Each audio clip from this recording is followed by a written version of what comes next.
La plus grande tristesse dans la vie d'Anne-Claire a peut-être été la perte et la pression causées par les attentes incessantes qu'elle avait placées sur elle-même. Bien qu'il n'y ait aucune information officielle sur les événements majeurs de sa vie personnelle, on peut supposer que la mort d'un être cher ou des moments difficiles dans sa carrière ont pu laisser une marque profonde. Dans une rare interview accordée à Paris Match en 2013, elle partageait la fragilité qu'elle ressentait lorsqu'elle est devenue mère en 2015. Je n'avais jamais connu la peur avant d'avoir Amalia, a-t-elle déclaré. Soudain, j'ai ressenti une grande inquiétude pour cette petite créature. La tristesse ne concernait pas seulement la perte spécifique, mais aussi le sentiment d'impuissance qu'elle ressentait lorsqu'elle réalisait que, peu importe son succès, elle ne pouvait pas protéger son enfant de tous les défis de la vie. Un autre aspect de la tristesse peut être le stress au travail.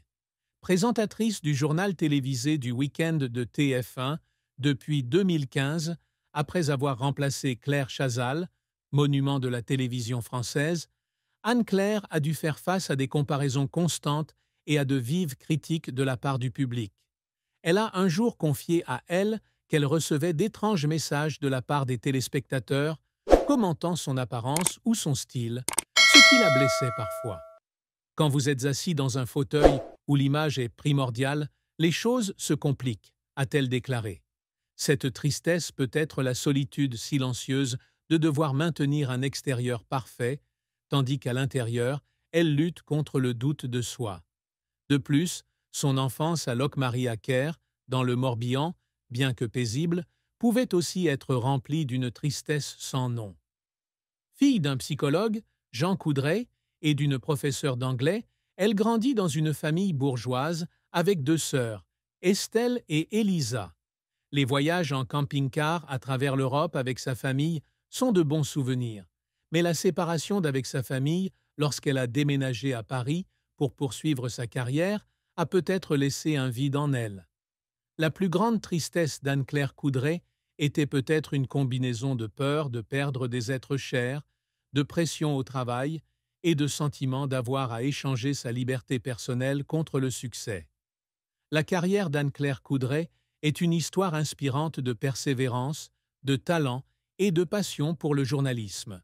D'une Bretonne qui a quitté sa ville natale pour Lille afin d'étudier à l'École supérieure de journalisme, ESJ, et d'en sortir diplômée en 2000, elle est devenue l'un des visages les plus marquants de TF1. Mais le voyage n'a pas été que gloire. Il a aussi été rempli de défis, d'échecs et de moments qui l'ont fait pleurer. Diplômée de l'ESJ Lille, Anne-Claire débute sa carrière à l'agence Internep à Lille, réalisant des reportages pour TF1 et Arte Info. En 2000, elle rejoint la rédaction de TF1 à Paris, où elle s'impose rapidement grâce à des reportages sur l'éducation et la société. Depuis 2004, elle s'est tournée vers l'actualité générale, couvrant des événements majeurs tels que les Jeux olympiques de Pékin en 2008, la visite du pape Benoît XVI en France et l'élection présidentielle américaine de la même année. Ces succès sont pour elle des tremplins pour aller plus loin.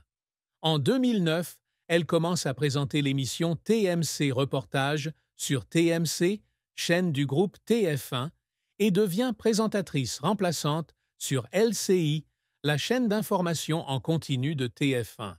Son plus grand succès arrive en 2012, lorsqu'elle est choisie comme Joker, remplaçante de Claire Chazal, dans les journaux télévisés du week-end de 13h et 20h sur TF1.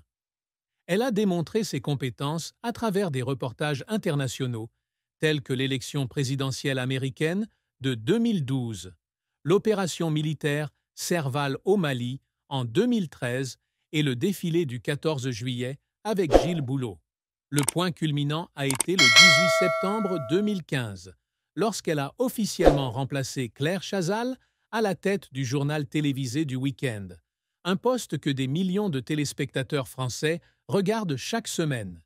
Les ventes du journal télévisé sont restées stables sous sa direction, atteignant en moyenne 5 à 6 millions de téléspectateurs chaque soir, ce qui témoigne de la confiance du public en elle. Cependant, la carrière d'Anne-Claire ne fut pas sans revers et difficultés. Durant ses premières années à TF1, elle a dû faire face à une concurrence féroce dans le secteur du journalisme, où les femmes sont souvent jugées plus sévèrement.